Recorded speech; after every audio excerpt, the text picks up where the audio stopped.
Legacy makers, you are in for a treat. Monica Schrock, my marketing strategist and one of my inner circle clients who has their own holistic marketing consulting business, shares how to start being less dependent on social media. In this interview, we talk about 5 ways to be less dependent on social media, including relationship marketing, email marketing, creating marketing goals, brand messaging, and creating a website. Monica also shares their prediction on marketing for 2022. So get ready because we get super real in this interview.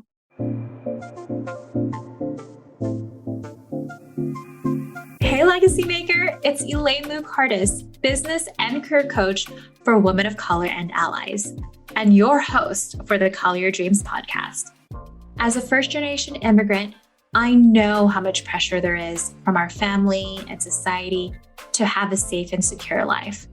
But in the Call Your Dreams podcast, I'm here to challenge you to be your best self by creating a business and career that is sustainable, abundant, and enriching without playing by other people's rules. We'll have real talk on the deep inner work to create lasting transformation and the tactical strategies to create a profitable business and career. We both know you have a vision, roots you're proud of, and a legacy to create. Now it's time to do things your way on your own terms. So let's get started.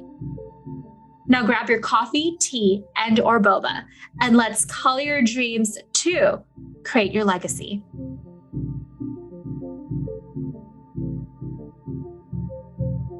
Hey, Legacy Makers, it's Elaine Luke Hardis, business and career coach for women of color and allies, and I'm excited to have a special guest.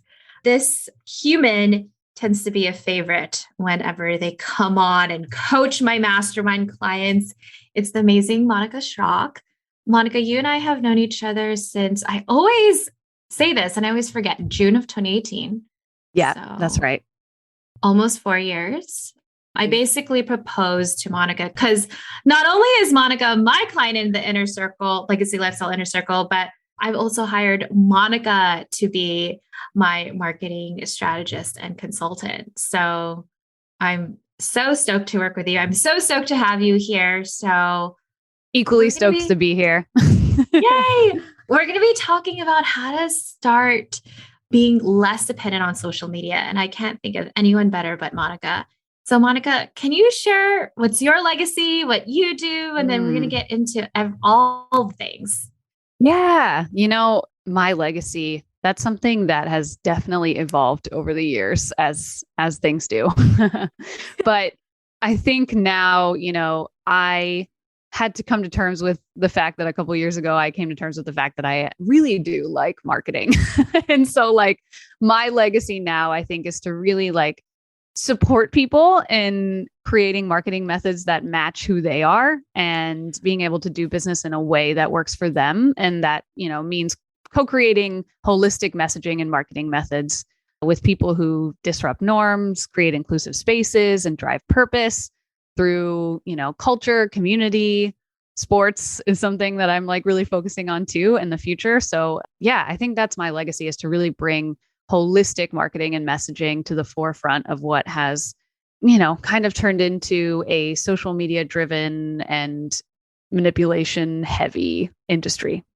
Go say it. Go say it. I'm being gentle. Well, both Monica and I actually have nonprofit experience. I know you've done marketing in the nonprofit space. I've done development, which is another word for fundraising in the nonprofit space. So we have that background of being mission driven, focused on the programs that we provide to our scholarship winners, or to and even focused on supporting our donors to help give back to our community. So that's the perspective that we have. And I really love how you focus on each individual in creating their marketing methods, which is the reason why I hired you, not just another siloed social media strategist. Or I wanted someone to really understand who I was. And it was just an easy, okay, Monica, not only are you my client, but you get it. You get that's holistic marketing as opposed to just doing one thing and following a trend. Yeah, absolutely. And like, trends are important to dabble in sometimes, but at the end of the day, there's core foundational things in marketing that have always worked and will continue to work through, I think, the future. And those are the things I like to work in because I am definitely more of I've never been a trend heavy person in general. Like, I'm kind of the person who just is who I am. And like, my fashion comes in goes back in trend when the cycle comes back around. I don't Have like all ever of you really met change. Monica? I That don't is change who I you. am. Yeah, for sure.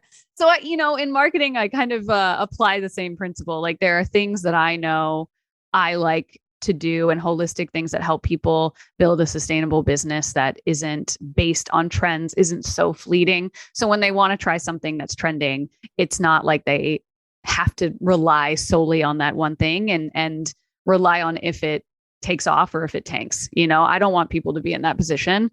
There are foundations that you can lay that are working for you in the background. So you always have like kind of income coming in from these places that are working for you. So you can have fun on social media or not do it at all, whatever you prefer.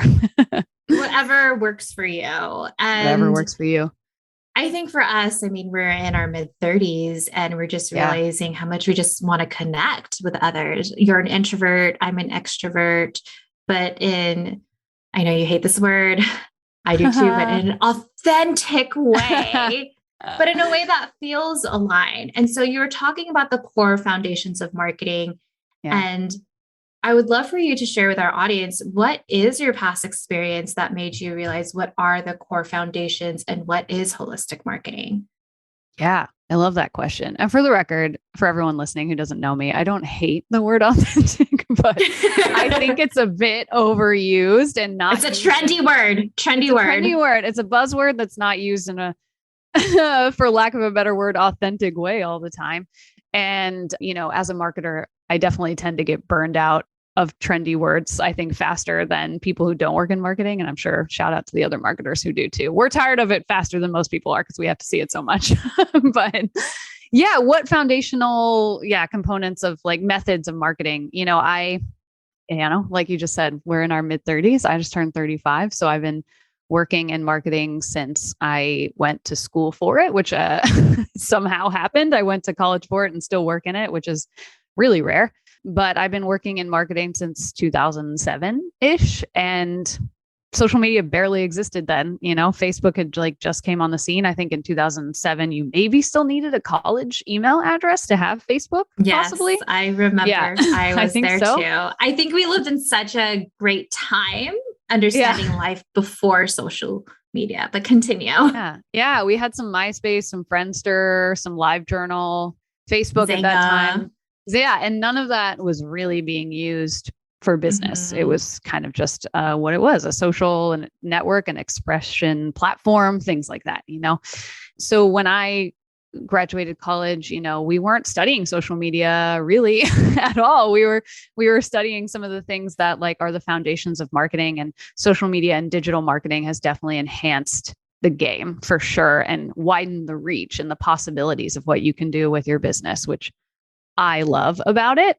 And also there are things that always work. So as you know, like digital marketing, we're all a little exhausted of the online world, I think, at this point, with the last like almost 3 years with the pandemic on it. Yeah. With the pandemic and still we're not 100% fully able to be back in person. But digital marketing has been a bit exhausted and people are craving those interactions in person or one-to-one or more or deeper relationships.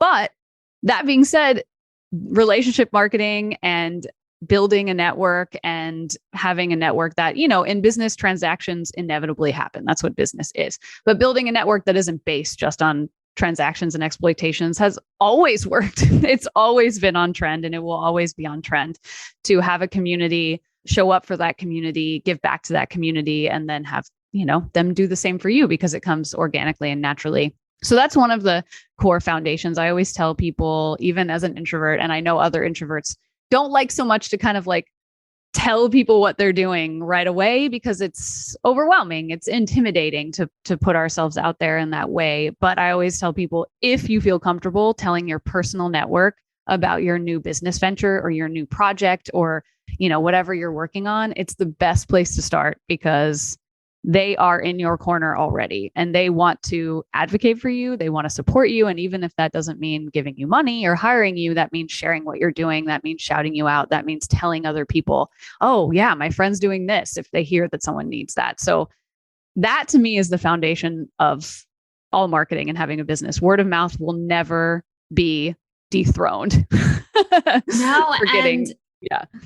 And there's no ad spend. And I think because both of us come from the nonprofit sector, I had donors that gave 6 figures, $1 million, multi-mil. In fact, Pasadena City College, where I used to work, they just received a $30 million donation from Mackenzie Scott, who co-founded Amazon, was also the former wife of Jeff Bezos, but that's not her title. Her title's philanthropist.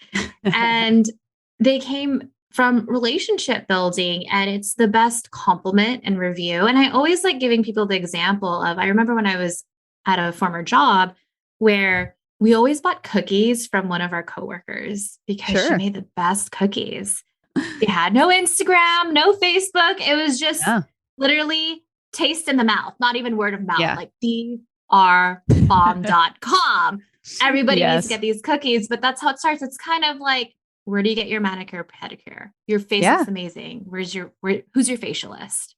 Yeah. And that translates to who's your copywriter, who's your marketing strategist. Even I was I worked for a breast cancer prevention nonprofit for a bit, and we did some campaigns on Warped Tour, and the catering on Warped Tour was really, really good, but the coffee was not. And, I love coffee. It's like my favorite thing. It's what I look forward to in the morning. And on Warped Tour, there was this guy who's in a band that was playing Warped Tour that was like stopping in between stops and making cold brew in like hotel rooms and selling it, for a reasonable price around the Warped Tour like campus. And he didn't started Instagram or anything for it. It was just like, where did you get that coffee? Where's Coffee Guy? And then it was like everyone wanted to know where Coffee Guy is. So it's like the word of mouth thing, it spreads when people are into what you have to offer. It's huge. And another thing that kind of my favorite part of the digital marketing industry, and another, I think, core foundation at this point that we can say is core, even though it's not as old as relationship marketing or word of mouth, is email marketing.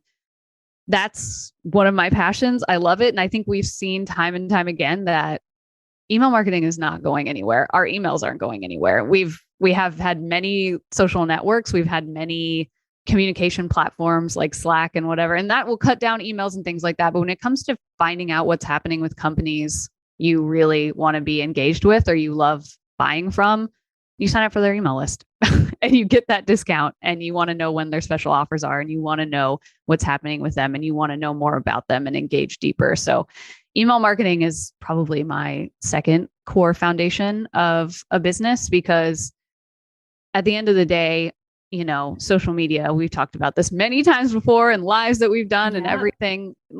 Social media is great, and you can grow an email list really well from social media. So I'm not going to knock it in that sense. It is at this point, a prime way to grow an email list for sure. If you are already growing a social media presence, it's a good place to start, especially to take some of that energy you've put on social and to funnel it somewhere where you can actually engage deeper with people.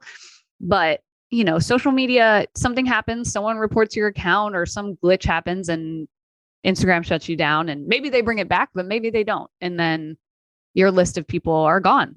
They're just gone. Maybe you can advocate through other people's platforms and try to get people back if you can't. But on an email list, you can move your list from platform to platform. If you move, you can download it and make sure that you're preserving that, just in case something happens to the email platform. There is more flexibility there. And not to mention, which is a huge plus, higher engagement rates and higher conversion rates on email as well, because people have opted in to know more about you. Well, for my numbers and analytics folks, can you share some numbers? What is the percent of people who review something that you post on social media versus email? What's the average? And in all transparency, I'm working with Monica on building my email list, because what I have found is my ideal clients, they're not on social media all the time because they have established businesses. Yeah. So they're on their inbox. But what I also enjoy about emails is that it's not manipulative. People get to choose. And it's Yeah. also with all the documentaries coming out with social media is I'm not addicted to the number of likes. I don't know when someone falls off an email. Like in social media, it's Yeah. the number of likes and the views. It's very addicting and also anxiety provoking. So what numbers Yeah. can you share with our audience when it comes to your audience interaction in emails versus social media? Yeah. And, just like anything, email marketing is like an additional step in this like relationship, right? It's like now we are so much more discerning about who we're welcoming into our inbox because we're getting a lot of emails and we want to make sure we want these emails to get them. So when you think about it, someone's thought really hard about if they want this, they want you in their inbox. So it's already like a bump in engagement there. And, I don't know like the most recent numbers, but in general, on average, social media engagement, if it's at 5%, like you're killing it. Like if you have 5% of your following engaging with your posts, that's amazing. But usually it's lower than that, right? And then the conversion rate, like on social media is average is less than 1%, if not less, than 0.5 probably. And email, like so much easier to track. First of all, let's talk about how hard it is to track social media in general. Like you have to have a pretty comprehensive funnel in place that could track social media. Mm-hmm. And even then, it's hard to know if people are actually taking action from being directed by social media. That ROI has historically and is still pretty hard to prove. But with email, less hard to prove. And also the reporting you have in there is like, you're getting most likely, if you're just in the average range, 15 to 20% of the people on your list to open. So that's already a 10 to 15% greater bump in who's engaging with your content.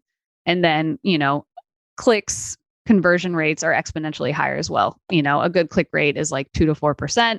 Conversion rates are usually like 1 to 2. So even though those numbers sound small, if you're if you're looking at a list and it depends on like your offers and what you need, you generally don't need more than that. And I think a lot of folks will think about the income or the revenue they want and then don't think about how many clients or packages or products they have to sell to actually reach that, which is really important. I come across a lot of times when I start helping clients, like they're like, oh, I'm not getting this on my email or social or these numbers. And I'm like, oh, well, how many packages do you need to sell to actually get to your goal?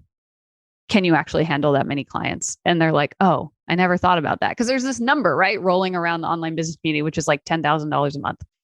Okay, what does that mean for your business? Like, can you even handle the workload of $10,000 a month where you're pricing so it's all these things, right, that we need to think about to figure out what our marketing does for that. And I think that like rolls into, unless you want to talk a little bit more about email, marketing goals as a huge part of the core foundational of holistic marketing is having measurable marketing goals that you are able to like attain, and not so much in like working hard, but just like your capacity. Can you actually take on that much work with like the marketing work you do too, and thinking about like what that means for your business?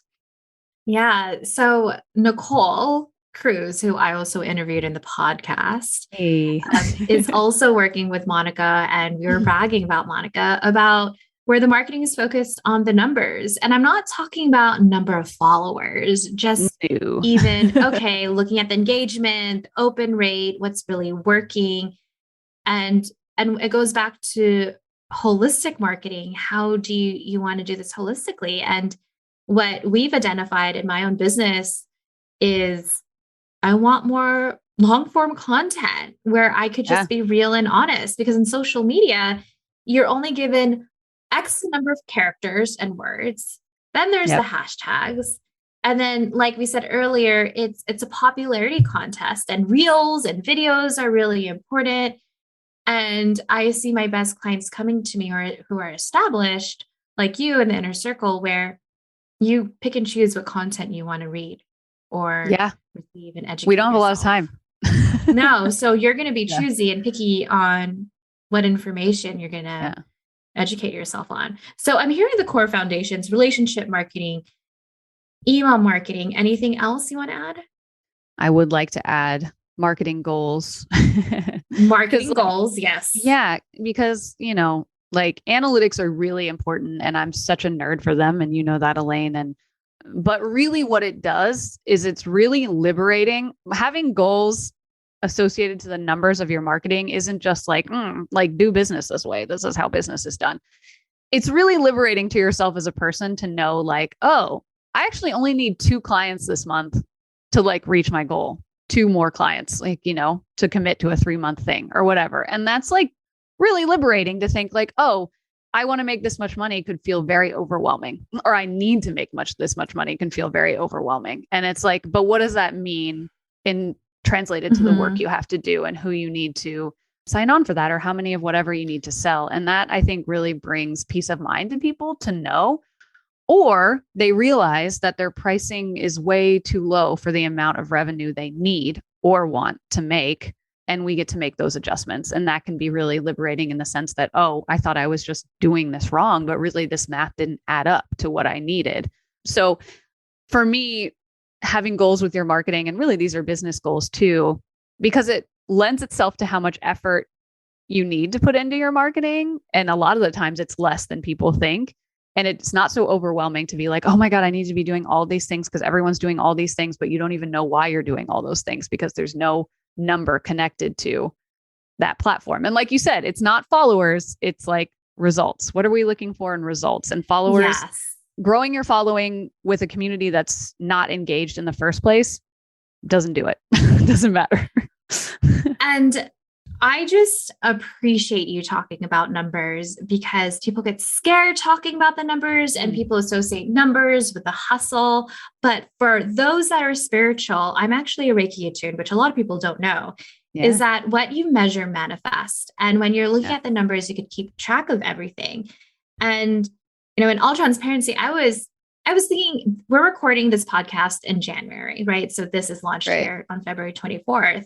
And I was thinking of doing an event and I was looking at my numbers, the potential leads calls that I have. And I realized, wait, why am I planning to do an event when I'm planning for a podcast? Yeah. And then I'm also tracking my number of leads. I have about 6 figures in leads.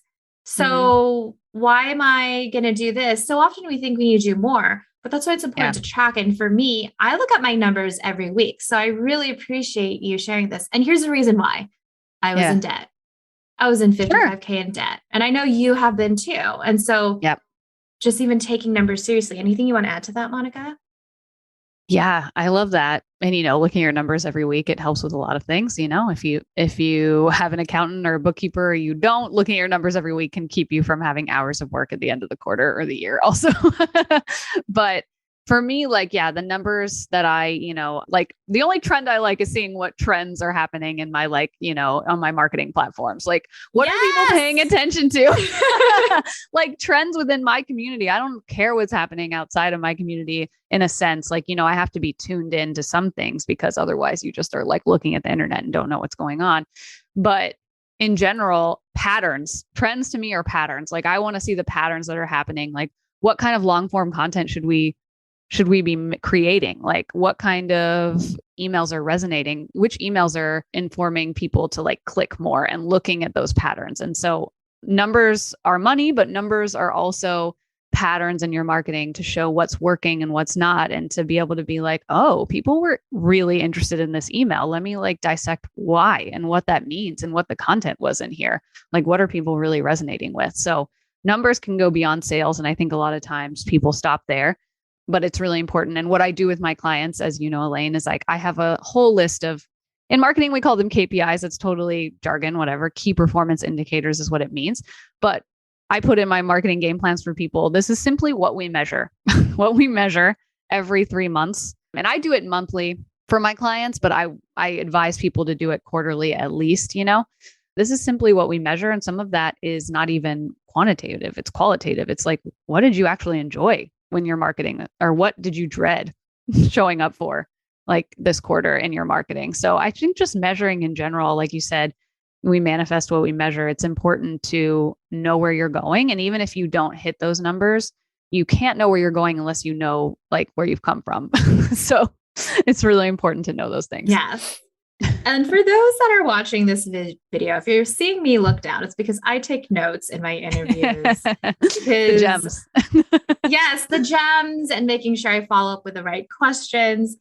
And Love that. when you're talking about emails, we actually did this last week where I was so curious. So I had my assistant, put the list of all of our emails, what time, what content, subject heading, and we found out something interesting. Yeah. My emails do well in the afternoon. In the afternoon, which is so against like best practices. I'm doing air quotes for anyone who's not watching the video. Best practices, industry standards. And for a lot of people, emails do perform best in the morning. I sent yesterday my Mellow Marketing Monday email, and I sent it at 6:20 a.m. and it had 45% opens. And it's like, my emails perform best in the morning, but yours don't. And that's a great example of a number that you want to check that isn't sales. You could be missing out on an opportunity to get more eyes on your emails because you're not paying attention to when the most opens are happening. And I think that lends itself to what I love to tell people and empower people to look at marketing as, which is it's a practice and experimentation. Like, that's what marketing is. Like, that's all we do all day. We don't know what we don't know until we know. So the most part of the marketing, like marketing methods and holistic marketing, is trying things to see what happens. And I think people have a hard time with that because of so much pressure that social media has put on us to have a best performing post every time.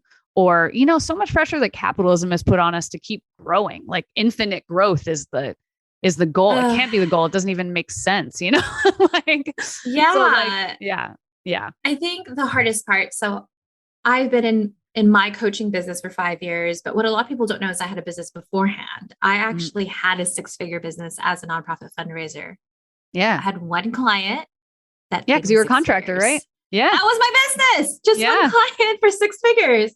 But what I wanted to say is, even looking at my own business, it has shifted and changed. It's always been referrals and renewals, but looking at the marketing channels, it was Facebook. I had a Facebook group because I was working with career coaching clients at the time, and then Instagram, and then now it's long form content. So I have evolved, and so have my clients. And this past year or last year, I tested it. I used to do free monthly events. Monica met me at a free event back in June 2018. And I made the hard decision to stop doing free monthly events because just like what Monica said, qualitatively, I wasn't enjoying it as much. No. One.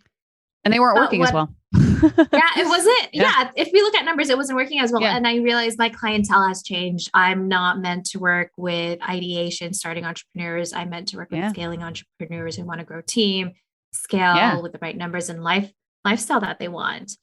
And that's hard. I think it's hard when you shift and change, but what's important is being mindful and aware. But go ahead, Monica. Yeah, absolutely. And I think it's worth, mentioning that that lined up really well for you. You dreaded it and it wasn't working as well. Things don't always work out in that really aligned way, right? Sometimes something's really working well and you're like, I don't really like to do it though. And that's a hard decision. That is a hard decision. I don't want to downplay that decision when something is working really well for your business, but you don't like it. And so those are things with my clients that I'm cool, can we scale back on this even because it's working, but is there a way for us to make it not as dreadful for you? And, sometimes you might be really enjoying something, but it isn't doing anything for your business. And then I think there, it's if you just really enjoy it so much and you want to keep doing it, even though it's doing nothing, do it. But also you can make the decision of okay, I tried it and it's not doing anything, so I can cut it. It's these are situations that happen all the time. And at the end of the day, the person who's doing it gets to make that decision. But I love helping people to realize that it's not a black and white thing. It doesn't have to be this is working and I love it, or this is not working. There's no black and white way to run a business. There's different ways you can do it, different ways you can arrange it. And I think to your point, with your evolution, with your marketing methods, and with realizing who the people you're deciding to help are, my transitioning into my other pillar of holistic marketing foundations. Go ahead, Monica, do it. Would be brand messaging is huge in that. And I think branding is so important but sometimes, it does entail a lot. It is a process, and I definitely can admit, as someone who works in branding and marketing, branding can sometimes not be the most accessible thing for people.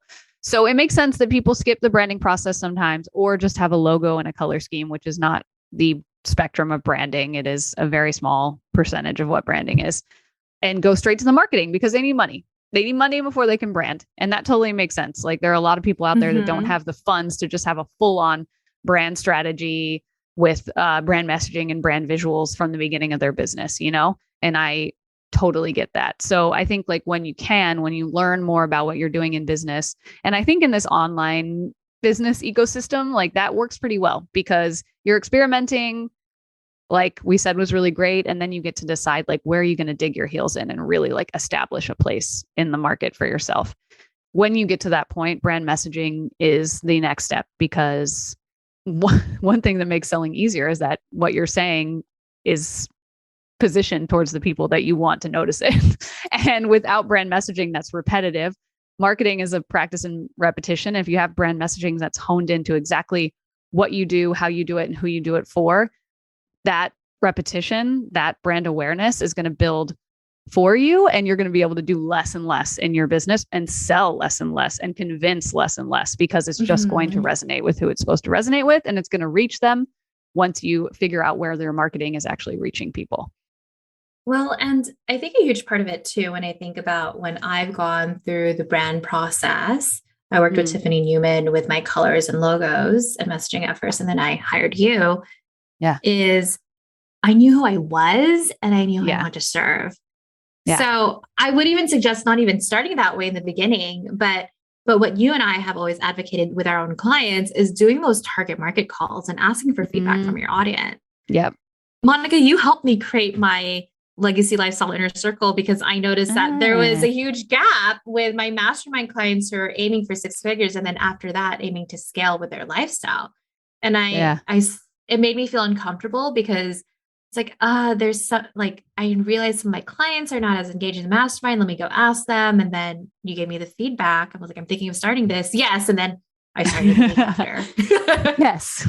Yeah. It's so important to listen and even reflect on those, I think when we see like a dip in anything in our business, there's this fear that like comes up, like, oh, like something's like losing its momentum or something's not connecting anymore. And I think where people lose the opportunity is what you're really good at, which is inquiring and getting feedback about those things, because it really usually is about communication. Like, what do you actually want instead? And then you get to evaluate if you actually want to offer it. Because you could have been like, oh, I don't actually want to do that. And that's cool. And I would have gone and found something else. You don't have to offer something because you get feedback. But if you're willing to, you don't want to lose someone because you're not reflecting on your business and listening to your like client and customer base. We have a blog on my website that's like one of the most underrated business practices, in our opinion, is people actually reflecting and reviewing their numbers, but also on the feedback from their clients. Like, a lot of times, we're in like the hectic capitalist hellscape that we all live in, and we're like going, just keeping the wheel turning, going forward. But when businesses, like how businesses actually grow, are looking back to like what actually worked, reflecting on what didn't work, reflecting on what drained you and what gave you energy, and how people are responding to what you offer. So I think, you do that really well. And it's something that I think is invaluable for people to do in their business. Like, looking forward is great, but we don't learn from what's in front of us. We learn from what's behind us. Yeah. And I always like giving the example of iPhones. Right. Yeah. I mean, what is it now? iPhone 13. I forget what number it's 13. At. Yeah. But iPhones come out with a new version every year on the holidays, and they improve their product by asking us, the consumer, to buy it. So I remember when I had the iPhone 8 Plus and then the 11 Pro Max with the 3 cameras came out. I didn't need a new phone. There was nothing wrong with my phone, but iPhone knew how to market to me. They just said, this is the best camera phone. And I was going to South Africa on a trip with my coach and mastermind sisters. Like, well, I need the new best camera phone because I'm going on a retreat and taking pictures. And so what I'm trying to say is companies do it all the time. Yeah. And as business owners, we should continue to ask for feedback from our audience. Yeah. So, Refining products, even if they're mhm. services, is very necessary. So I have 4 down, Monica: relationship marketing, email marketing, marketing goals, brand messaging. Anything Yeah. else to add to this beautiful recipe? Well, I'm going to put this last one in as like with a caveat Ooh, because do tell. because you know how passionate I am about this. I'm just trying to get the internet to be like pre 2012. I'm just kidding. No, you're not. No, not really. Not really. But also email newsletters are back and I am here for it. Yes. So, kind of just like the brand messaging caveat, I see a lot of advice out there that people being like, you don't need a website to have a business. And like, that's true. If we're going to be like technical about it, that is true. You don't need a website to have a business. And I think it really depends on what you're doing, which is why I'm having some nuance to this like foundation. Like, if you're a contractor and all you need is one client, like, yeah, maybe you don't need a website, when you have that client for years. But if you're, I mean, obviously, if you're an e-commerce site, you need one. But even if you're a coach or a service provider, eventually you're going to need somewhere where people can read more about what you do, about what you've done, about what people say about it. And Instagram is what people usually use, which is, I think, fine at first, but it's not a place where you can really tell an intentional story like your own website in your own corner of the internet. And again, it's not a place where you actually own the content that you're dispersing, which is really important. And I think websites can cost a lot of money. They cost way less now than they used to, which is awesome. There's a lot of great platforms that make that possible. But to me, like eventually holistic marketing needs its own corner of the internet in the form of a website, which I Yes. like to call the mothership of your business because You're such a like nerd. I'm such a nerd. But like you've said and I've said, social media apps are designed for you to stay in the app. And unless you're Let selling your products on Instagram or I mean, if you're going to sell a product like a physical tangible product, like that could be fine, at the end of the day. But if you're selling a service and you don't want to sell in DMs, which most of us don't, a website is where you want people to be going and learning more so they can ask less questions and be informed by the time they apply for whatever you're doing or they put a down payment for whatever they're doing or they just buy whatever you're doing. And Instagram can't tell that story, not in a really intentional way. Websites are an art that is crafted for people to go on a journey with your brand. And like, for me, there's nothing that replaces that. So when you can, consider a website that reflects your brand messaging, your brand visuals, and the feedback that you've gotten from your clients and the numbers that you're going for. And eventually look at some long-term content strategy that you can do to get some people to your website without social media, which is a whole nother topic. I know. I'm probably going to have to bring you on again because I'm fine with everybody, that. I know everybody loves Monica. And just so you know, like I said earlier, Monica is one of my coaches in the Line Legacy Mastermind, and you've been through that program. And every single time Monica comes on, oh my God, Monica said something. And I'm like, I told you this. Monica said something. Okay. Monica's cooler than me, but I want to share things. One is, so I'm going to have Erica and India of Pause on the Play. They're both D&I consultants based in the East Coast. And they shared with me where it was profound. Like, you do know social media, like these different companies, their intention is to keep you in the app and to communicate. Yeah, 100%. Yeah. And it creates more of a capitalistic society and also wants you to control how you're communicating with others. And when and they control the messages you're seeing. Yes. As we know from things like The Social Dilemma. Yes. And when they shared that with me, it just bothered me because I'm such an extrovert. I love connecting with people. And I mean, I joke around with people. I'm like, how do you want to have a date with your partner? I don't know about you, but I like dates in person, I want to kiss my partner as opposed to just on Zoom or whatever it is. So just sharing that one. And then 2, in all transparency, and I was wrong about this when I started my business, was I didn't think I needed a website because everything was referrals and renewals for me. But last year, I just you listen to my intuition because I had a couple of a couple of clients in 2020 that told me they found me using keywords of woman of color business coach. I'm like, Mm-hmm. maybe I should invest in SEO. Yeah. And if you look it up, I'm number one on Google for That's woman of color so, business coach. yes, I love that. And also, on top of SEO, which is really great. And if people are finding you through Google search, that's amazing.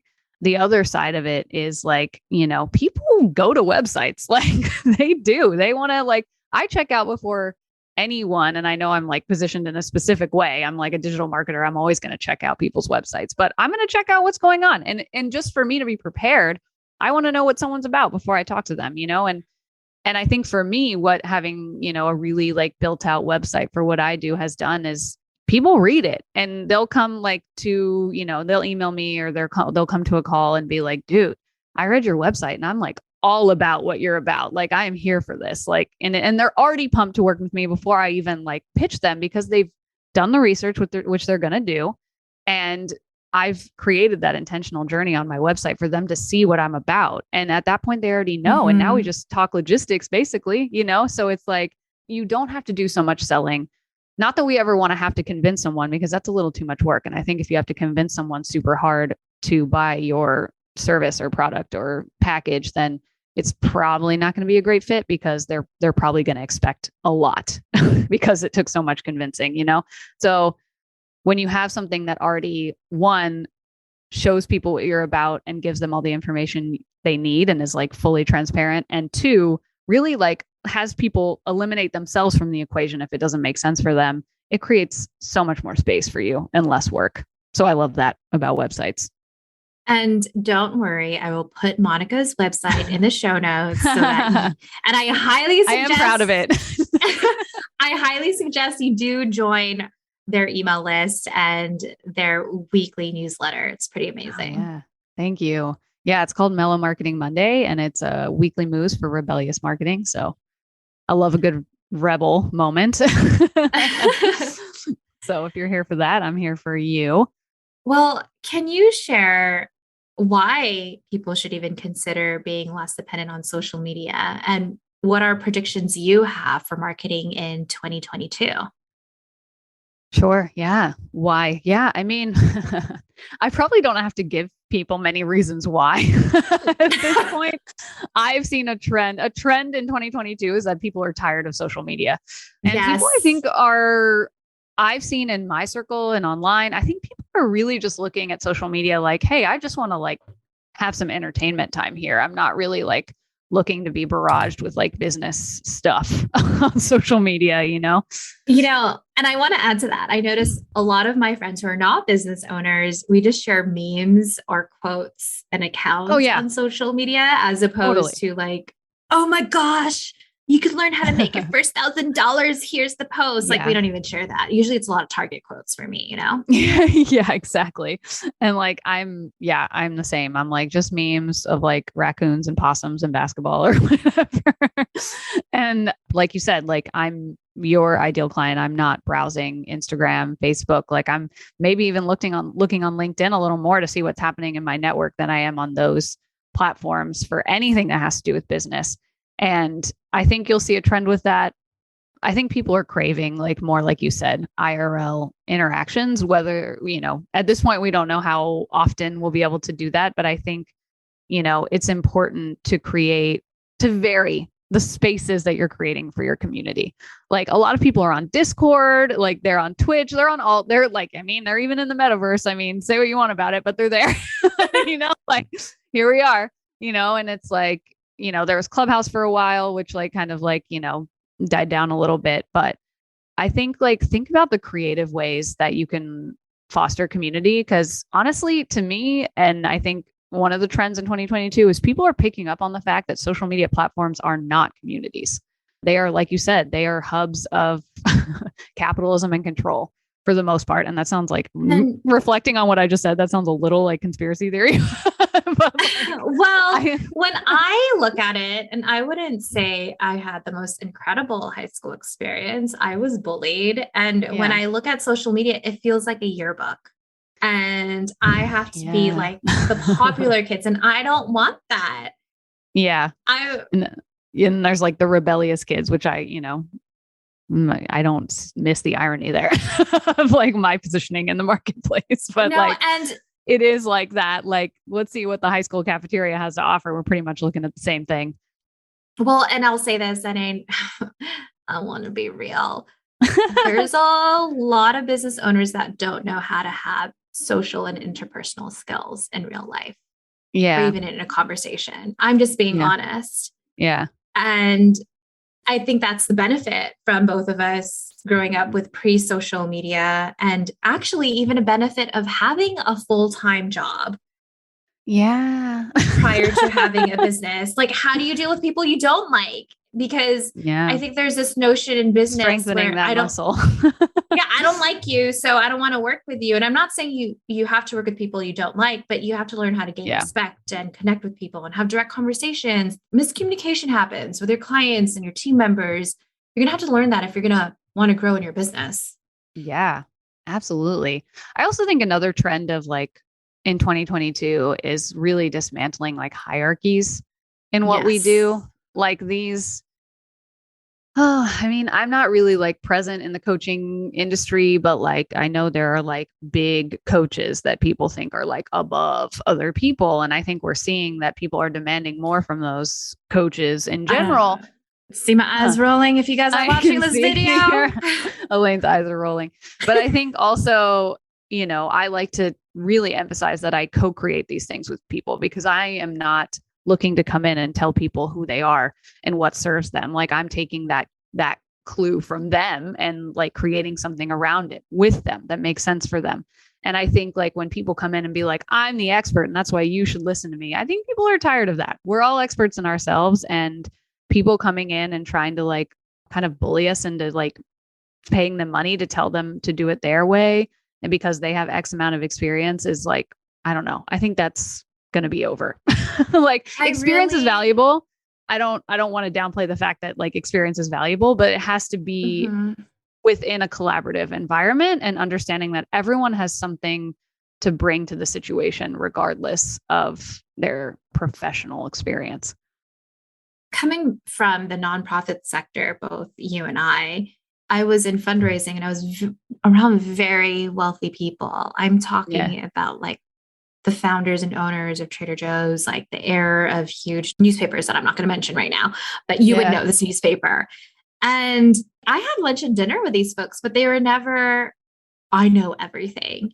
And they were just down to earth, wanted to connect. And what was really hard for me when I was transitioning from the nonprofit sector going into coaching is, oh, wow, these people think they're all that and they know everything and that they're completely untouchable. Like, hold on. I thought we were here to change people and get to know folks.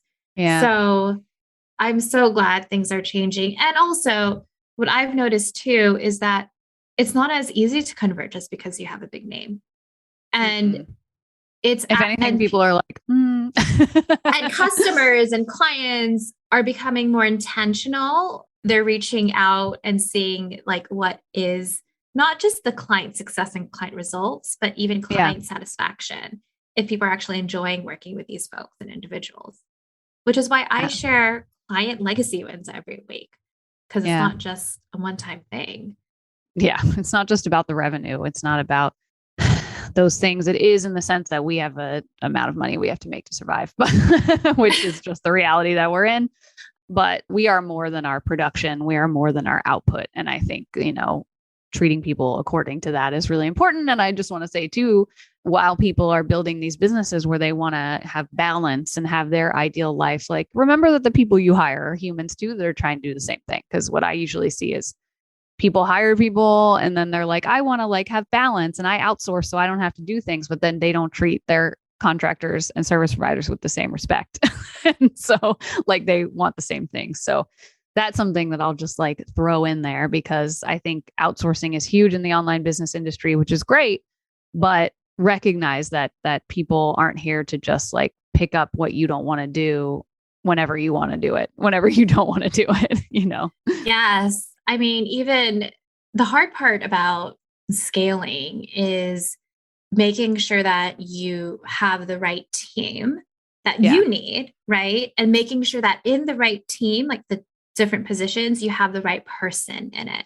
Like if I told Monica that they had to do sales, you would kill me.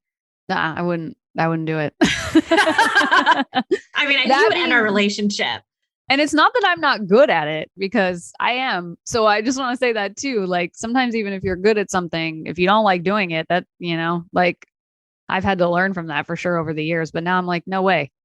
Like I'm not doing it. Well, but I still want to say for all my introverts out there and everyone, because I see this a lot and I know you see it a lot too, where people want to put all this work in and then they think it's like gross to sell. It's not gross to sell. Like selling is necessary to having a business. And I think all the things we've talked about today, creating a holistic like messaging and marketing foundation, like lends itself to not having to sell so hard, not having to sell in the way that we all stereotype selling, which is like, if I was to give any takeaway from this, it would be like what we've talked about this episode are ways to help you sell less. But at the end of the day, you still have to make the ask. You have to make the ask or no one's going to bite. Like I appreciate that, because Monica's specialty is marketing and mine is sales. I mean, I was a former fundraiser asking for 6 figures, $1 million in donations. Yeah, you're not afraid to make the ask. I love the comparison of DTR, right? When you're dating someone and you have to define the relationship. What are we? Are we just like making out and friends with benefits, or are we exclusive? It's a long-term thing. Or are we in an open relationship? Like you eventually have a conversation with someone you're dating. And it's the same thing when you're connecting with someone. Like I had a call with someone that was possibly interested in working with me and then realized it wasn't a good fit. And that's great. Yeah, like I'm so glad we both came to the decision it's not a good fit. Yeah, absolutely. And even I do, even if the other person does, I'm like, I know this isn't a good fit. So I'm not going to put myself in that situation. But like, yeah, you have to make the ask at the end of the day. There will be some people that are like, oh, tell me how I work with you. But those are going to be few and far between. That is not how this stuff works. You have to make the ask multiple times all the time for people to consider, remember, and then actually take action on what you have to offer. So I just want to say, inviting people to engage with the offers, products, services you have is not manipulative if you're just giving them the option. It's not sleazy. It's not gross to invite people to what you have to offer. They have a choice. If you give them the consent to make the choice, the clarity, all the options, if you lay all the information out there, make the ask because you've done all the work already. Don't miss that opportunity because people want it. Speaking of the ask, I am pretty sure everyone here is falling in love with Monica. So just in case, I know, you know what? I should do sales for you. You hype me up so much. I have given Monica so many clients and vice versa. And vice versa, yeah. We kind of talked about that earlier, but referrals are really huge. And both of us have a symbiotic relationship, and not just like working relationship, but friendship. I mean, Monica specializes in marketing. I do business coaching. So we give each other clients when someone may not be a good fit, or we can't serve them more, and know that, okay, the other person can help. With that being said, if someone wants to work with you or opt into your newsletter, how can they find you? Absolutely. So if you want to get to know me a little better, you can opt into my weekly newsletter. It comes out on Mondays, called Mellow Marketing Mondays. And I will do you one even better. I have a freebie called Old School Marketing Methods Busted. And you can go to unsociallyinclined.com/busted to download that, and you will automatically be added to my list where you get the newsletter. And, head on over to unsociallyinclined.com. As Elaine says, I'm very stoked about my website that I just redid last year. And I have a little choose your own adventure on the homepage that you can do. So head over there. And there are many ways to work with me, from memberships to brand messaging to full on marketing services. So would love to chat with you. And if you guys need a testimonial to see if Monica is the real deal, well, here I am. I am a client of Monica, and I've just absolutely enjoyed working with them. And it's only the beginning. Same. If anyone needs a testimonial to work with Elaine, I'm here too. Well, I was actually going to ask you, I mean, with the 3 years we've worked together, for anyone considering wanting to work with me, what insights would you want to share? Yeah, I think, what I always love to tell people, because, you are very extroverted, and I generally, my style is to work with extroverted people when I'm trying to grow, because I really like that y'all push me. But also at the same time, you have a really great balance of pushing me, but also knowing when I'm like, no, I'm not doing that. And not just knowing, but like listening and then adapting to something that would fit me better. And I think like a lot of times introverts like me and people who, want to do things our way and have been not supported in that for our whole life because it didn't match the like, unfortunately extroverted like standard of society. You really met me like where I was at, where I'm always at, and wherever that is. And when we figure out together what makes the most sense for me. And I think that's been the most valuable thing with working with you, is that, I can be an introvert that comes to a really extroverted person who wants to understand me and respect how I want to do things and compromises on how to make that happen. And I think that's my biggest testimonial. And, also that you just hype up your clients really hard, which is like another way of marketing. You just market me all the time. And sales. Yeah. When your business coach just markets you to her community all the time, that helps too. I should just propose to you and just know, because thank you so much. I received that. I love receiving compliments from you. So at each show, I like ending with, what is one reflective question you want to give our audience from this episode? So what's one reflective question? And what is one action? And if it's hard to think of one for each, then okay, because I know you love being outside of the box, go rebel against me, and it could be more. No. I love that you have a consistent thing for people to do. I love a pattern, One reflective question. Ooh, that's a good one. And there's so many I could think of right now. But, I think because I love the practical, I'd love for people to think about, I'm going to go with the marketing goals section of what I was talking about, which is like, if you have a revenue need or a revenue want goal, how many of your currently priced offers, packages, products do you have to sell to get there? And is it too much work for you, or is it a good amount of work for you? I think that's the reflective question I want people to ask, because it's honestly the first one you need to ask to be able to create a marketing strategy off of. So that would be my question. I actually want to tack onto that, because sometimes I meet people like, I just need to be more visible on social media. I'm like, okay, so how many clients have you gotten from social media? They've been referrals. I'm like, have you considered then why? focusing on referrals then? So I appreciate you sharing what are your marketing goals, and then the action. Yeah. What's the action? Yeah. And then the action, oh man, this is like totally unrelated from the reflective question, but just because I'm just like feeling spicy right now. Like, oh, I'm going to see some clothes off. I'm just kidding. This is rated PG-13, Monica. I think like the one action I have for people is like, if you're feeling up to it, email marketing, I think is just like a non-negotiable for me. On like, you should have it. Like, you should just have it. It's just like, it's so nourishing for your business. So I think my one action would be, if you don't have a list, do some research on some platforms, some email marketing platforms. My favorite is Flowdesk. I know Elaine loves ActiveCampaign. There's many out there. I also have an offer that helps you set up your email marketing. So just a little plug there. But look at email marketing platforms. And if you already have one, reevaluate what you're doing there. And if you haven't sent an email in a while, send an email. Just say hi to your folks. Since Monica did the little marketing plug, I'll do the sales plug for them. If you want to focus more on email marketing, go ahead and contact Monica on their website. Feel free to contact me. Buzzer beater email marketing setup. Yeah. Got it.